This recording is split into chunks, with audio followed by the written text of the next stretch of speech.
We're going to recognize Mr. Dr. Foster for 5 minutes of questioning. Thank you. Am I audible and visible here? Perfect.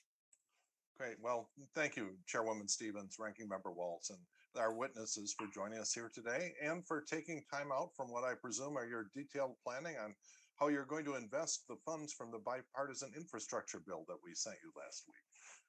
My first question involves tornado research. Dr. Blevins, I was particularly interested in your testimony on NSF tornado research.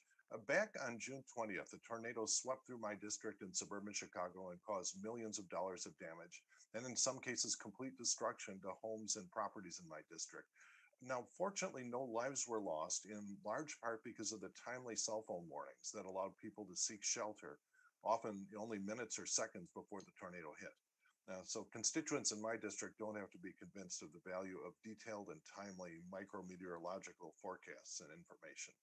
Now, there's a program that's known as the Targeted Observation by Radars and UAS of Supercells, or TORUS, which is designed to increase understanding of storm structures that may be attributed to tornado genesis. But this was paused due to the COVID pandemic. Do you have any knowledge of when it is expected to resume research? Do you know how much data they were able to gather before putting the work on pause? And if any of it has yet been usable by NOAA in the interim? Thank you for the question. TORUS is a very exciting project, as you state, that is centered at the University of Nebraska that involves a number of other institutions.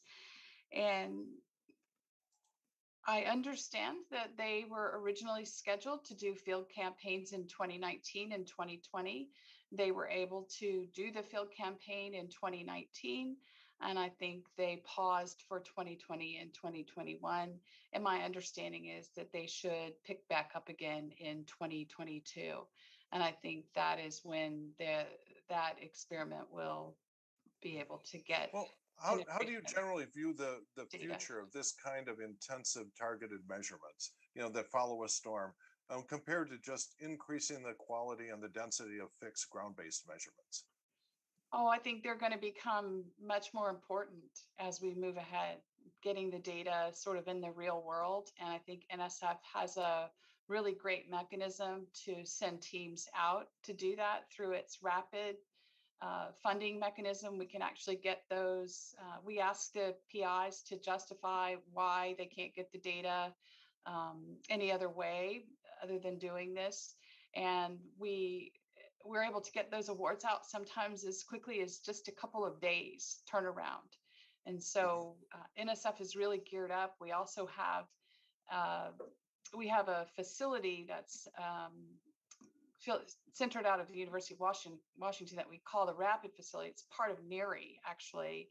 And then we have Converge at the University of Colorado, which pulls together and coordinates the data that comes from the use of the equipment that's provided by the Rapid Facility, our rapid reconnaissance teams, and others, and is able to coordinate it. And so we really are geared up. And we're ready for the increasing importance of getting these kinds of quick turnaround data. Yeah, well, I look forward to a future where swarms of drones fly into supercells and get really detailed information that allows us to have better predictive models. Sure. My next question has to do with, as our witnesses have pointed out, we're not making investments despite the fact that they have a huge return on investment. I think Dr. Grimm mentioned an 11-to-1 return on investments. So it always surprises me when there is an 11-to-1 return on investment and private markets are not making that investment. So do you have any insight as to why markets have failed to address this issue? Why don't the reduction in insurance rates justify paying for these investments ahead of time? And is there anything that government can do to deal with this apparent market failure?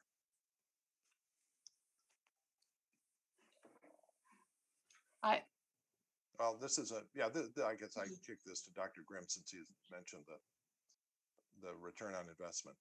Sure. Thank you. It is a real challenge to get investments in mitigation. at all different levels. I emphasize the importance of pre-disaster mitigation programs and getting out there and doing better risk communication so homeowners truly understand their risk.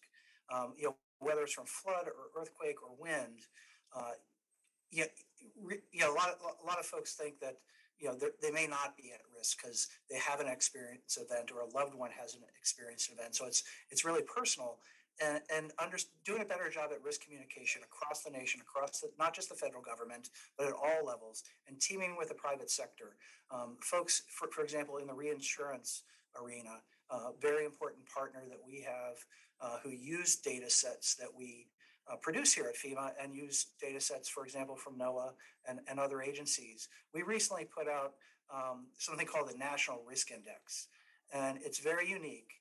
It looks at 18 different natural hazards across the nation. It brings in social vulnerability and it brings in resilience. And it gives you a risk index at the county and census level. So anybody can type in their address and find out what risks and hazards they may be at risk from, and what actions they could take, what investments they could make.